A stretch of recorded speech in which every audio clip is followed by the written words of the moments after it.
좀 말해볼까요? 성령님을 따르면 가정이 회복됩니다. 잠언 말씀 함께 읽어보겠습니다. 마른 떡 한 조각만 있고도 화목하는 것이 제육이 집에 가득하고도 다투는 것보다 나으니라. 중독 치유의 전문가입니다. 제랄드 메이라는 정신과 의사가 있습니다. 베스트셀러 작가이기도 하고요. 그가 이렇게 말했어요. 이 세상의 모든 사람들은 사랑하고 사랑받고 또 사랑을 알기를 열망한다.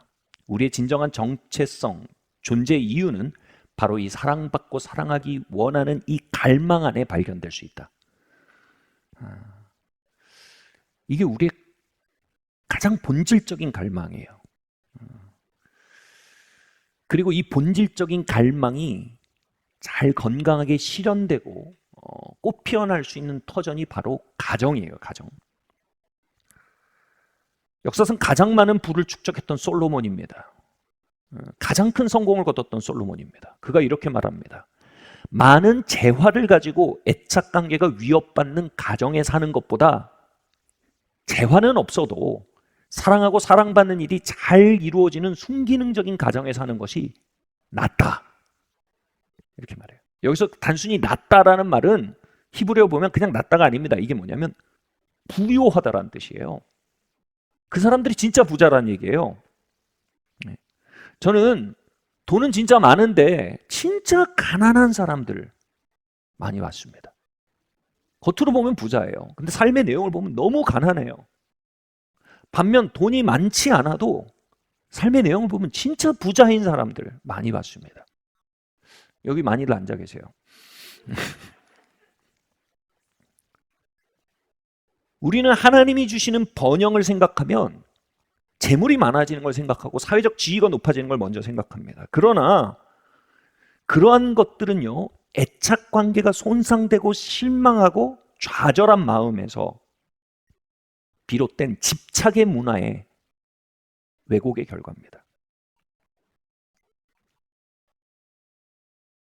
여러분, 정말 우리가 원하는 건 풍성한 애착 관계입니다.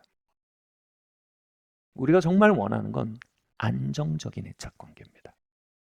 우리가 정말 원하는 건 미래를 예측할 수 있는 건설적인 애착 관계입니다.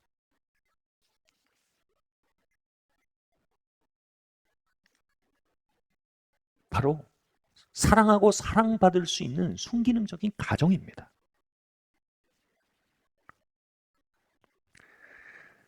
다음 말씀 한번 읽겠습니다. 시작. 말하되 사람마다 먼저 좋은 포도주를 내고 취한 후에 낮은 것을 내거늘 그대는 지금까지 좋은 포도주를 두었도다 하니라. 여호와께서 예수께서 이 표적을 갈릴리 가나에서 행하여 그 영광을 나타내심에 제자들이 그를 믿으니라. 아멘. 얼마 전에 김대민 목사님 부부를 만나서 식사를 했어요. 서로 저희가 같이 지낸 지가 20년이 된 사이예요. 김대민 목사님, 정혜성 사모님 결혼한 지도 10여 년이 지났어요. 근데 우리가 이제 옛날 얘기를 하면서 신혼 때 얘기가 나온 거예요. 근데 저희 부부, 김대민 목사님 부부 공이 이런 말이 나와요. 야, 그때보단 지금이 훨씬 낫죠. 이렇게 얘기하는 거예요. 근데 이게 되게 신기한 얘기예요, 여러분. 결혼한 지 오래된 구혼 부부들이 신혼 부부를 보면서 이렇게 말하죠. 참 힘들겠다. 안 그래요? 대부분 이렇게 말합니다. 좋은 때다. 이렇게 얘기합니다. 근데 그 말에 가로 열고 이게 들어있죠. 살아봐라. 좋은 시절은 지나가기 마련이다. 그리고 의리로 사는 관계가 남는 거다. 가로 닫고. 여러분, 실제로요, 남녀 관계가 서로에 대해서 끌리고 불같은 열정을 느끼는데 주요하게 기여하는 게 바로 호르몬의 분비라고 합니다. 그리고 이 호르몬의 분비 효과, 이걸 콩깍지 효과라고 하죠. 호르몬의 분비 효과가 진짜 길게 가면 3년입니다. 대부분 3년 미만입니다. 그래서 인간의 애정을 유통기한이 찍혀있는 식품에 비교하게 되는 겁니다.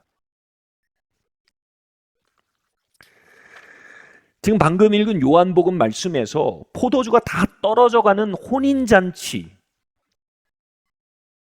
이 이야기는요, 점점 기쁨과 풍성함이 사라져가는 인간관계의 민낯을 드러내는 장면인 것입니다. 시간이 지날수록 기쁨이 사라지고 시들어져가는 결혼과 가정들의 모습을 보여주는 것이 바로 이 요한복음 말씀입니다. 예수께서 어머니와 함께 혼인잔치에 가셨는데 처음에 포도주를 좋은 걸 내서 막 먹고 분위기가 막 뜹니다. 근데 포도주가 끝나고 잔치가 꺾여가기 시작하는 겁니다.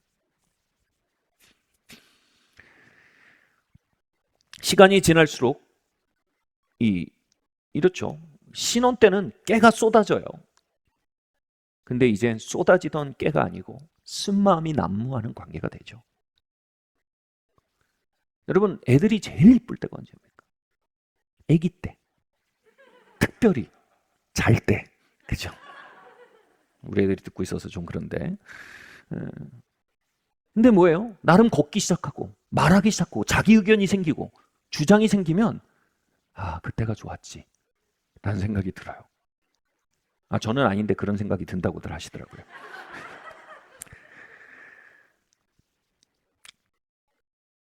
바로 포도주가 이제 떨어져서 잔치가 꺾여가는 가나의 혼인잔치 현장처럼 우리의 가정, 우리의 결혼은 그렇습니다. 근데 예수님이요, 바로 이곳에서 기적을 행하십니다.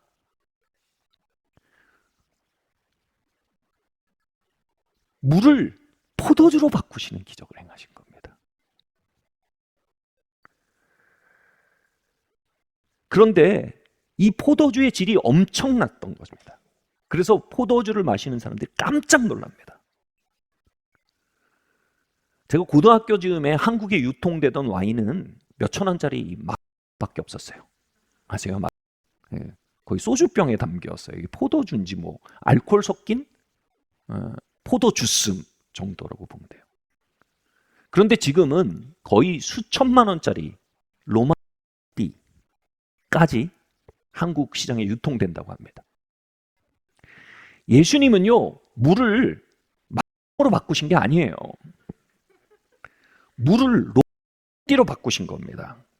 사람들이 충격받았대요. 아니, 이런 걸 혼인잔치에 내나? 두 번째로 뭐냐면, 보통 좋은 거 내고 사람들이 취하면 질 떨어지는 와인을 내는데, 아니, 뒤에 이런 걸 내나? 그리고 깜짝 놀란 거예요. 포도주는요, 성경에서 기쁨과 부요를 상징합니다. 바로 갈수록 기쁨이 더해져가는 결혼 관계, 이 기적에 대해 주님 말씀하신 거예요. 갈수록 풍요가 더해가는 가족들의 관계, 이 주님의 역사하심에 대해 말하는 거예요. 이 와인메이커의 기적이 여러분 예수님의 성경에서 했던 모든 기적 중에 첫 번째 기적입니다. 죽은 나사로를 살린 기적도 아니고요, 폭풍을 잠잠케 한 기적도 아니고요, 끝나가던 혼인잔치를 성대하고 기쁨과 풍요로 가득 채운 와인메이커의 기적, 이것이 예수님의 첫 번째 기적이었음을 우리는 주목해 봐야 합니다. 바로 이것이 우리의 삶에 주님께서 진짜 행하기 원하시는 기적이라는 겁니다. 우리의 삶에서 주님께서 정말 가져오기 원하시는 회복이라는 것입니다. 그런데 이 기적은 어머니 마리아의 요청에서 시작이 됐어요. 마리아는 포도주가 끝나고 건조해져가고 망가져가는 결혼식 분위기를 안타까워하기 시작했습니다. 다 그런 거지 하고 체념하고 받아들일 수 있었는데 마리아의 마음에 이런 게 있었던 거예요. 예수님 안엔 더 나은 가능성이 있어. 예수님 안엔 더 나은 가정이 있어. 그분은 더 나은 가정을 만드실 수 있는 분이야.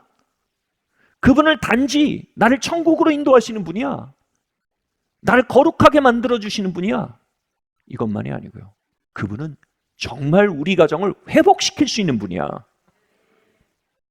인간으로서는 끝나버린 것 같은 현장들, 인간으로서는 더 이상 어떻게 해볼 수 없는 것 같은 잔치가 끝난 그 현장을 다시 이전보다 더 성대한 잔치로 만드실 수 있는 분이 바로 주님이시야. 여러분, 거기서 열망이 시작되는 겁니다. 거기서 기도가 시작이 된 겁니다.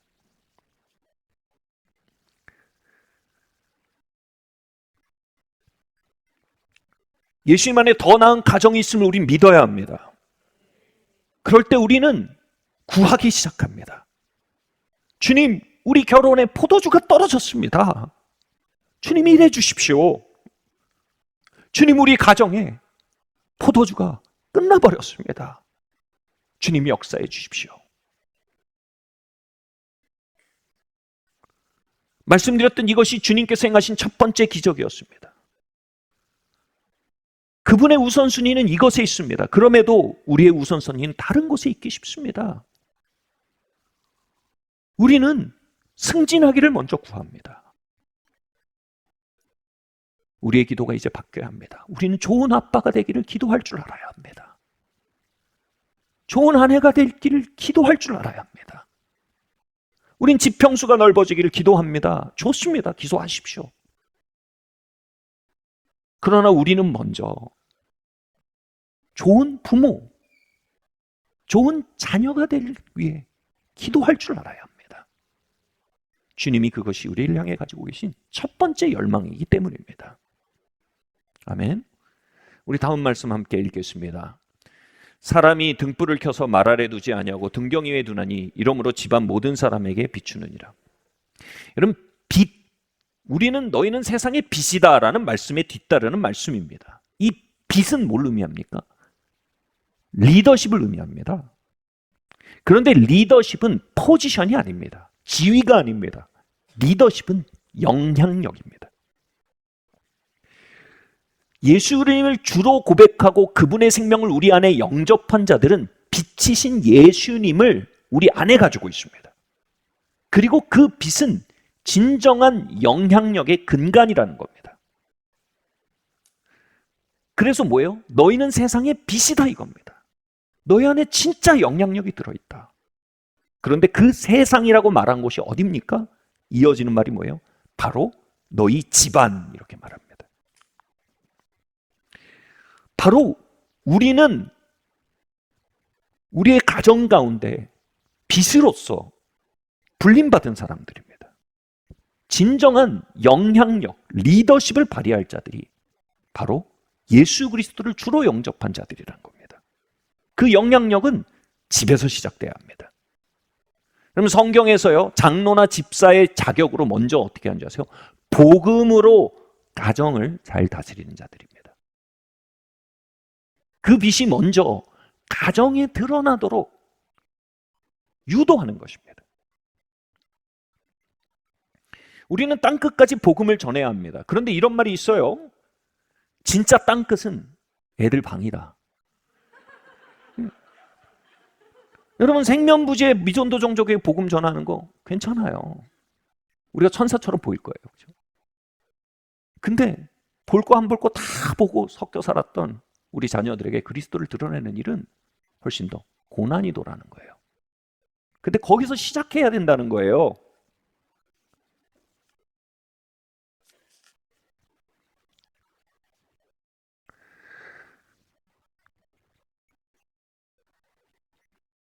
우리가 집안에서 해놓은 짓들이 있잖아요. 그죠? 서로 쌓인 게 많잖아요. 그죠? 그 장애물들을 넘어서 우리 안에는 그리스도를 드러내려고 하니까 이게 막막한 겁니다. 그래서 어떻게 해요? 우리가 그 빛을 들어서 집안을 비추고 집안 사람들에게 비추기보다 말 아래 덮어버린다는 거예요. 에라 하고 덮는. 그리고 밖에 나가서 친구들한테는 그 빛을 드러낼 수도 있고, 전도여행 가서 말리타행에서 그 빛을 드러낼 수 있지만, 우리 아내 앞에서나 남편 앞에서나 자녀 앞에서는 오히려 예수님 이름 멍칠할 것 같은 거예요. 덮어버리게 된다는 거예요. 그럼에도 불구하고 주님 말씀하세요. 여러분은 여러분의 집안의 빛이에요. 그 빛이 등경 위에 들려서 온 집안을 비추게 해야 된다는 거예요. 다시 말씀드립니다. 리더십은 포지션이 아닙니다. 리더십은 영향력입니다. 여러분의 집안에서 막내일지라도요, 여러분 안에 있는 빛을 드러내고 그 빛이 비추이게 한다면요, 그 영향력으로 말미암아 여러분 가정의 빛으로 역사할 수 있는 것입니다. 그러면요, 우리가 어떻게 우리의 가정의 빛으로 그 영향력을 나타낼 수 있을까요?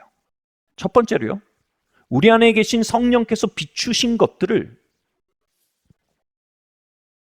드러내기 시작하는 삶을 살아야 합니다. 우리 사도행전 말씀 한번 볼까요? 시작. 말하되 여러분이여 내가 보니 이번 항해가 하물과 배뿐 아니라 우리 생명에게도 타격과 많은 손해를 끼치리라 하되. 바울은요, 죄수 호송선에 탄 죄수로서 이 항해에 참여했습니다. 이 포지션이 뭐예요? 죄수예요. 다른 사람은 간수들이에요. 로마 군병들이에요. 근데 이 몇 주간의 항해가 마쳤을 때 너무 놀랍게 바울은요, 이 배에서 리더가 돼 있어요. 어떻게 이런 일이 있었을까요? 그 스토리는 이렇습니다. 미항이란 곳에 배가 잠시 정박을 합니다. 근데 바울이 그 미항에서 경고를 합니다. 여기서 배가 출항하면 큰 풍랑을 만나서 하물과 배 자체까지 다 잃어버리게 될 거다. 그러니 출항하면 안 된다라고 계속 말합니다. 아마 감옥에 있었겠죠, 뱃속에. 그 감옥에서 간수들한테 계속 말했을 거예요. 밥 주는 사람한테 계속 말했을 거예요. 당연히 사람들이 죄수의 말을 무시했습니다. 사람들이 웃었을 거예요. 아니, 자기가 무슨 선장이야? 자기가 갑판장이야? 자기 항해사야? 죄수가 왜 그런 말을 해? 이렇게 했을 겁니다. 근데 바울은요, 지금 자신 안에 있는 빛을 계속 말합니다. 무시당했어요. 근데 결과는 뭡니까? 결국 폭풍이 와서 배가 깨지고 하물을 다 잃어버립니다. 그러자 마침내 사람들이 알게 돼요. 와, 바울 안에 하나님이 계시구나. 바울 안에 하나님이 계셨구나. 그리고 이제는 바울의 말을 듣기 시작합니다.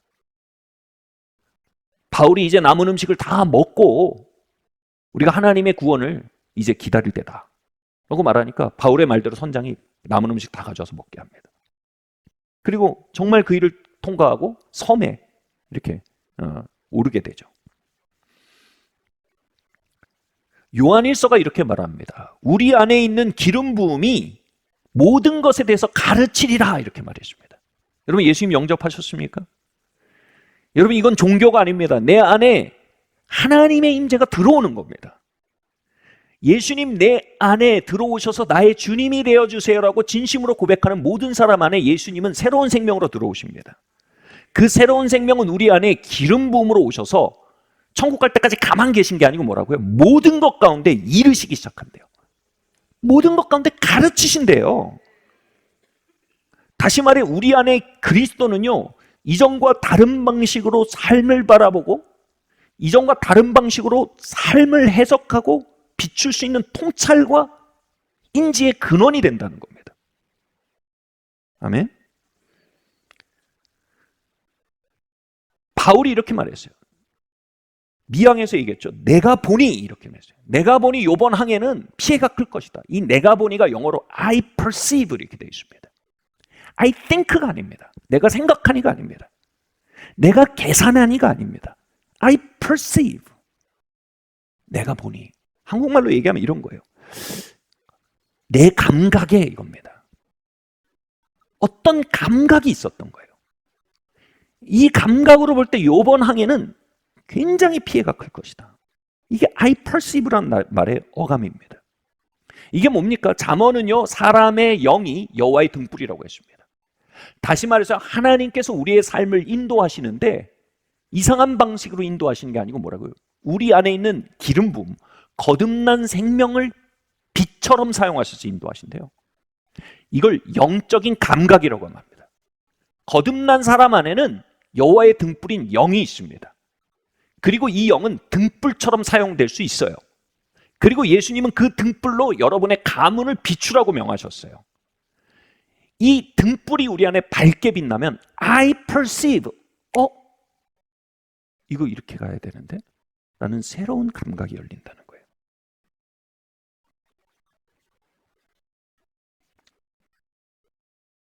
다니엘은요, 포로였어요. 포지션상 포로였습니다. 근데 바벨론 제국의 왕의 꿈에 대해서 이것이 바벨론 제국에 다가올 운명임을 I perceive, 인지했어요. 하나님께서 바벨론 제국에 하실 일들을 감지했단 말이에요. 그가 포로였지만 그 안에 하나님의 음성이 있음을 바벨론 왕이 듣고 그를 총리 대신으로 올립니다. 등경 위에 둔 거예요. 요셉은 죄수였어요. 그런데 죄수인 요셉이 바로 왕의 꿈의 이야기를 통해서 애굽과 주변국의 정세에 벌어질 일들에서 I perceive, 그 빛으로, 그 마음의 영의 빛으로 이렇게 가는구나 깨달았단 말이에요. 그래서 바로가 이렇게 말합니다. 네 안에 참으로 신의 음성이 있구나. 그래서 뭐예요? 그 죄수를 총리 대신의 자리에 다시 앉힙니다.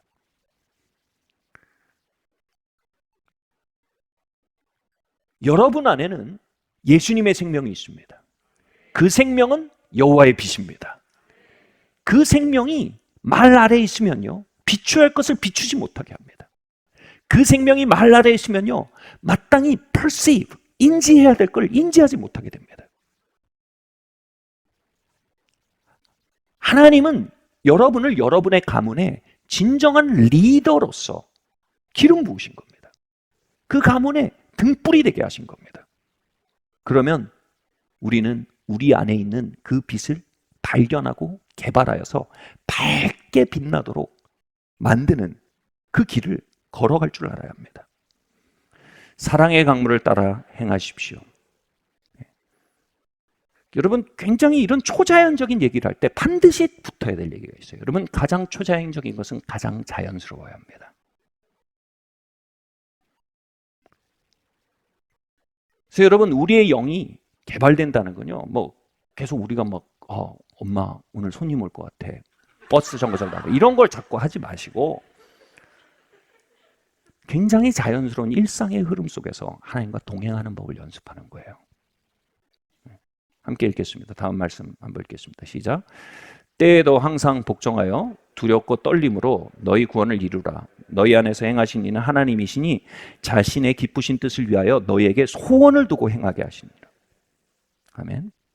네, 저의 그 결혼 생활에서 굉장히 결정적인 실수가 있습니다. 결혼 생활뿐 아니죠. 자녀 양육에서도 그렇습니다. 이 갈등 상황에서 제가 스톱을 잘 못해요. 뭐냐면 이 다툼, 갈등은 필요해요. 다툼이 없는 관계는 좋은 관계가 아니에요. 근데 이 다툼이 일어나는데 그 속에서 이 고통을 표현하는 것, 이거 되게 중요해요. 근데 문제는 고통을 잘못된 방식으로 표현하는 거예요. 그때는 대화가 되는 게 아니고 파괴가 일어나요. 뭐 이렇게 얘기하면 되잖아요. 나는 당신이 나를 거절하는 것 같았고 그것이 나를 참 아프게 하고 힘들게 했어. 그래서 내가 존중받지 못한다고 느꼈어. 이렇게 내 아픔을 표현하면 되잖아요. 잘못된 방식으로 표현하는 건 뭐예요? 싫어 너. 싫어라고 말하면서 날 사랑해줘 라는 말로 알아듣기를 기대하는 거예요. 그걸 알아들을 수 있는 능력이 있는 사람 별로 없어요. 나 이러면 다 때려칠 거야.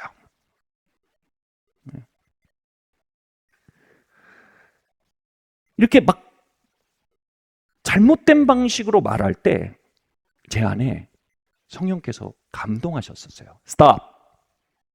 Stop. 이제 그만 말해라. 숨 좀 고르고 이제 그만 말하고 들어가라. 그래서 더 이상 말하지 마. 근데 제가 그걸 번번이 무시했어요. 끝까지 달린 거예요. 근데 나중에 알고 보니까 그 시간들 속에 제가 관계를 얼마나 파괴했는지 오랜 시간 지나서 알게 됐어요. 후에 정말 많은 값을 치르고 아내가 얘기하더라고요. 나중에 제가 자기를 사랑하지 않는 줄 알았대요. 그래서 마음을 닫았었대요. 어느 날 감정적으로 완전히 죽어버린 결혼 관계가 인지가 됐어요. 저희가 굉장히 무탈하게 잘 지냈어요. 같이 기도도 하고요. 뭐 무탈하게 잘 지냈습니다. 근데 감정이 말라 있었어요. 감정이 파괴됐죠. 어느 날 이런 기도가 흘러나온 거예요. 주님, 아내나 저에게 이 결혼은 남녀의 사랑이라는 유업을 향유할 만한 유일한 우물입니다. 물론 다른 우물을 파시는 분들도 계시더라고요. 돌아오세요. 독이 담긴 우물이에요. 네. 이렇게 살다가 끝날 수는 없습니다. 저희의 감정이 살아나길 원합니다. 이렇게 기도했어요. 그렇게 기도하는데 이런 생각이 드는 거예요. 가나의 혼인잔치에서 그러니까 물을 포도주로 바꾸신 기적이 생각이 나는 거예요. 그래서 주님이 이거 살리실 수 있겠구나. 인간적으로 여러분 감정이 죽은 채로 몇 년이 가면요 희망이 없거든요. 근데 말씀 안에서 희망을 느낀 거. 와, 주님은 와인 메이커시구나. 이거 살려내실 수 있겠구나. 그런 마음이 쑥 드는 거예요. 근데 두 번째 무슨 생각이 드냐면 주님이 와인을 바꾸시는 그 기적을 행하실 때 종들이 주님의 말씀에 순종했거든요. 물을 아기까지 채우라는 그 말씀에 순종했어요. 근데 그 순간 제가 그 생각이 나요. 주님이 내 안에 감동하실 때 내가 순종하지 않았구나. 그리고 내가 그 감동하심들을 존중하지 않으므로 이제 주님이 더 이상 내게 말씀하지 않으시는구나. 이젠 기도가 이렇게 바뀌었어요. 주님, 다시 우리 가정 문제에 있어서 나를 인도해 주세요라고 기도하기 시작했어요.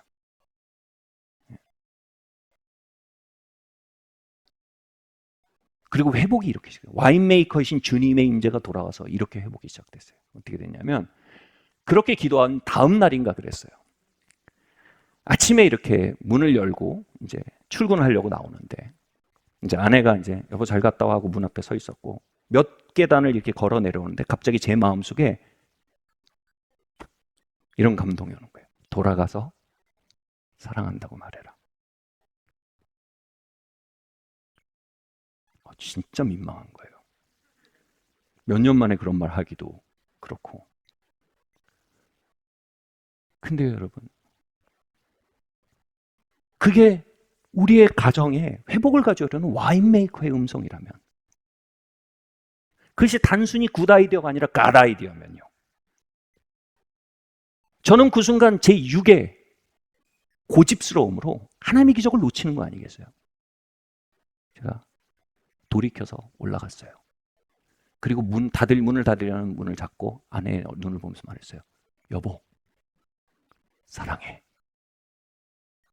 그 순간 아내의 눈물에서 눈물이 터지면서 회개와 자복과 통회의 역사가 일어난 게 아니라 이 남자가 갑자기 뭔 소리를 하나라는 눈빛이 돌아오는 거예요.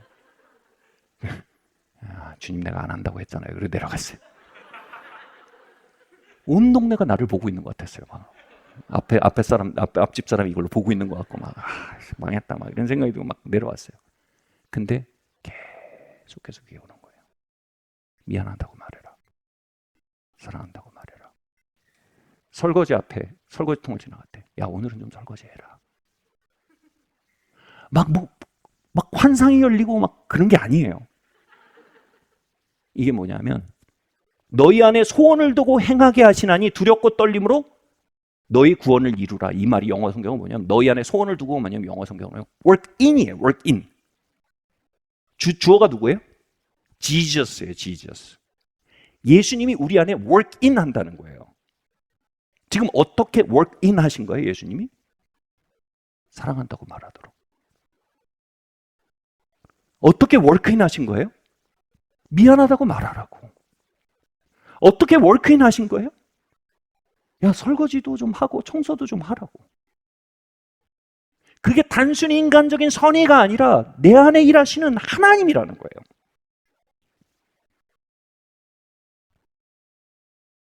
그래서 항상 복종하여 두렵고 떨림으로 너희 구원을 이루라. 이거는 이루라가 영어로 하면 work out이에요. work out. 이거 주어가 뭐예요? 나예요, 이건. 그 마음들은 예수님이 work in 하시는 거예요. 와인메이커가 work in 하시는 거예요. 그럼 그걸 듣고 work out. 다시 말해 물 항아리에 물을 채우는 건 누가 할 일이에요? 내가 할 일이에요. 그걸 가지고 와서 사랑한다라고 말하는 건 내가 할 일이에요. 영준아, 이제 그만 말해라. 입을 닫는 건 내가 할 일이에요. work out. 야, 같이 먹고 같이 썼으면 설거지도 좀 하고 그래라. 이건 내가 하는 거예요. work out. 그럼 뭐예요? 두렵고 떨림으로 구원이 이루어져 간대요. 구원이 뭐냐면 redeem이 뭐냐면 회복이에요. 회복.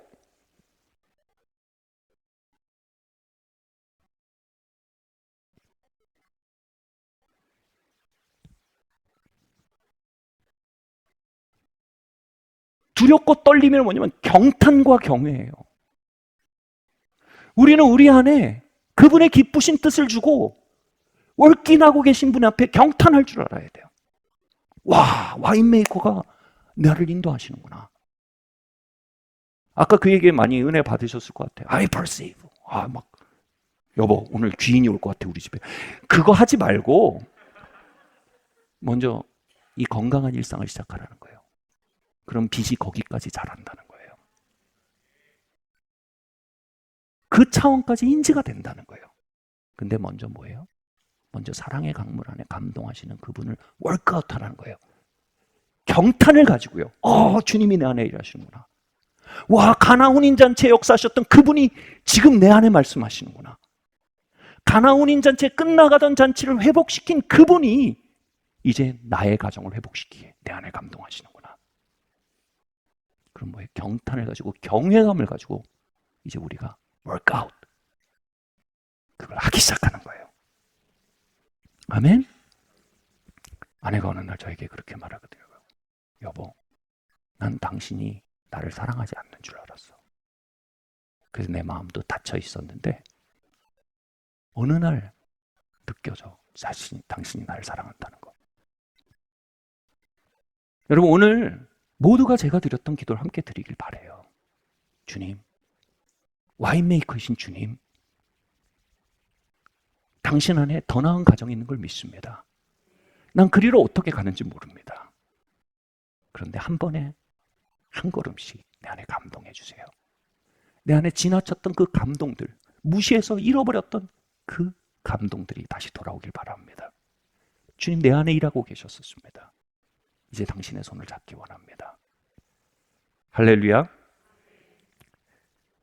그 작은 발걸음을 통해 주님이 얼음을 녹이시고요. 망해가던 잔치를 다시 생명과 기쁨으로 채워가시는 주님이십니다. 할렐루야. 다음 한번 보겠습니다. 시작. 용서는 경외감을 불러일으킵니다. 함께 읽겠습니다. 시작. 그러나 사유하심이 주께 있으면 주를 경외하게 하려 하십니다. 그럼 동물이요, 먹이 주는 사람을 경외합니다. 호랑이도요, 자기를 먹여서 키운 사육사 앞에서는 강아지가 되더라고요. 근데 시편이 인간의 영혼에 대해 아주 놀라운 비밀을 얘기합니다. 인간의 영혼이요, 자신을 용서하는 사람을 경외한대요. 놀랍지 않습니까, 여러분? 아니요, 목사님. 자신을 벌 주는 사람을 경외합니다. 그건 경외라고 안 합니다. 그건 두려움이라고 합니다. 그건 위축이라고 합니다. 경외는 진심 어린 존경입니다. 인간의 영은요, 자신을 용서하는 사람을 진심으로 존경합니다. 왜냐하면요, 우리 모두가 치명적인 인격적 결함을 가지고 있습니다. 그 치명적인 인격적 결함이 누군가를 상하게 했을 때 우리는 용서받지 못하고 용납받지 못할 거라는 직관적인 확신이 있습니다. 그런데 그 직관적인 확신을 깨뜨리는 일이 바로 용서입니다. 그 순간요, 마치 동물이 자신에게 먹이 주는 손을 향해 충성하듯이요, 자신의 치명적인 결함을 용서하고 끌어안아주는 그 대상을 향해 인간의 영은 리더십을 느끼는 거예요. 가족은요, 정말 힘들어요. 왜냐하면 치명적인 인격적 결함을 서로 계속 들통내는 곳이에요. 그것은요, 서로를 향해 굉장히 깊은 피해의식과 상처와 이 피해감으로, 피해받았다는 마음으로 가득해 주시는 장소일 수도 있고요, 진짜 리더가 될 수 있는 장소이기도 해요.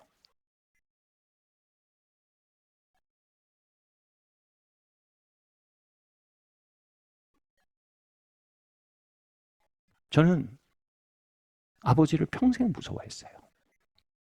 근데 어느 순간 제 안에 있는 진짜 깊은 인격적 결함이 드러나 아버지를 공격했을 때 저희 아버지가 그걸 보복하신 게 아니라 저를 완전히 용서하셨어요.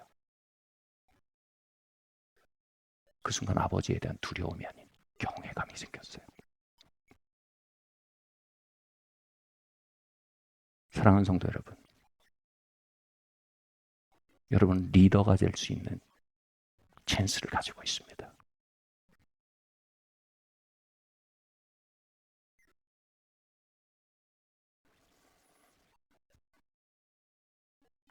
피해자가 되기를 결정하지 마시고 리더가 되기로 결정하십시오. 아멘. 어떤 가정이든 어떤 가족이든 치명적인 결함을 가지고 있습니다. 그걸 용서해내는 자, 그리고 용납하는 자, 그들이 진짜 리더가 되는 겁니다. 아멘. 마지막입니다. 시작. 성령 안의 자족함이 리더십의 시작입니다. 요한복음 말씀입니다. 마지막 말씀입니다. 시작. 여호와가 이르되 주여 그런 물을 내게 주사 목마르지도 않고 또 여기 물길로 오지도 않게 하옵소서. 이르시되 가서 내 남편을 불러오라. 여자가 대답하여 이르되 나는 남편이 없나이다. 예수께서 이르시되 내가 남편이 없다는 말이 옳도다. 너에게는 남편 5이 있고 지금 있는 자도 내 남편이 아니니 내 말이 참되도다. 아멘. 네. 이 여인은요 지금 자신 안에 있는 외로움을 남편으로 채우려고 했습니다. 근데 예수님이 포지셔닝을 다 시켜주신 거 뭐냐면 그 외로움은 성령님을 향한 목마름이다. 내가 누구인지 알았다면 너는 나에게 성령을 구했을 것이다. 그리고 성령이 네 안에 온다면 너는 영원히 목마르지 않을 것이다. 그러면서 말씀하세요. 네가 남편이 5 있었지만 한 명도 너의 남편이 아니었다.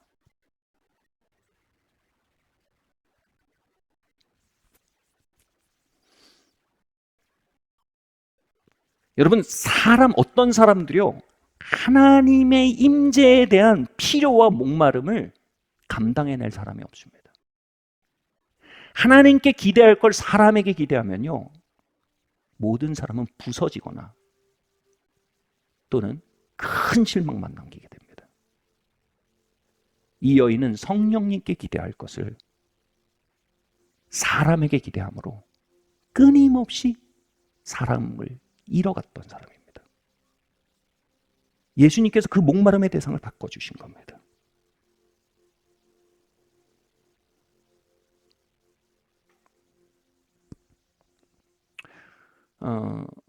제 대학 시절에 굉장히 제가 의지하고 가까이 했던 관계를 완전히 잃었습니다. 그게 너무 힘든 거예요. 정서적 의존의 대상을 잃는 거는요. 어떻게 표현할 수가 없죠.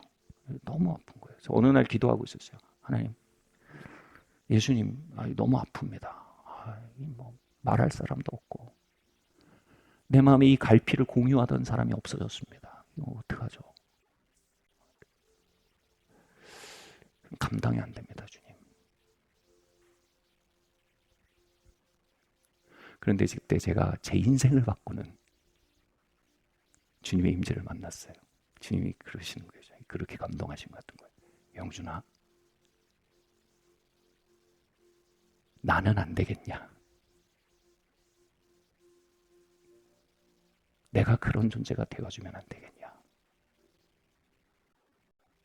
성경에 이르기를 교회는 신부요 그리스도는 신랑이라고 했는데 내가 성경에 이르기를 친구를 위하여 목숨을 버린다고 했는데 내가 너의 친구이고 내가 너의 사랑이고 내가 너의 베프가 될 수 없겠냐? 저로서는 이 여인의 체험을 한 것입니다. 그리고 처음인 것처럼 그 갈망이 다시 타겟을 0점 조준이라고 그러죠. 바르게 조준되기 시작했어요. 예수님, 저에게 성령님을 부어주셔서 예수님이 내게 그 모든 사람보다 더 리얼이 되게 해주십시오. 성령님 그 일하러 오시거든요. 성경 안에 계신 예수님을 내 삶에 리얼로 만드시기 위해 성령님이 오시거든요. 지금 내가 잃은 그 관계보다 당신이 더 리얼이 돼야 합니다.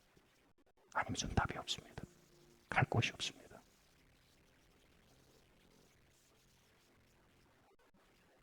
놀랍게도 그 기도가 이루어지기 시작했어요. 예수님은 나의 목자요, 나의 친구요, 나의 신랑이요. 예수님은 내 머리요, 내 산성이요, 나 방패요. 사랑하는 성도 여러분,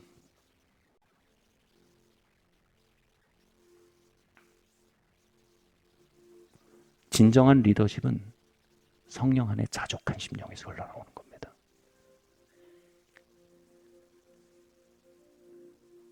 그 바른 파운데이션 위에 모든 인간관계를 다시 재편하게 하셨어요. 하나님으로, 하나님께 기대할 것, 하나님으로 채워야 할 것을 우겨 넣어서 얼기설기 짜넣어서 겨우 견뎌내던 내 인생의 구조적 모순들이 그 시간 동안에 재편되기 시작한 거예요. 그리고 영생토록 솟아나는 샘물이신 하나님과의 친교와 친밀함이 조금씩 길어내지기 시작한 거예요. 말씀을 마치겠습니다. 예수님은 진정 우리 안에 새 포도주를 터뜨릴 수 있는 분이십니다. 여러분, 인간의 몸의 70-80%가 물입니다. 예수님이 포도주로 바꾸신 그 물 항아리가 바로 저와 여러분입니다. 이 시간 우리의 목자 되신 예수님께 함께 나아가기를 바랍니다.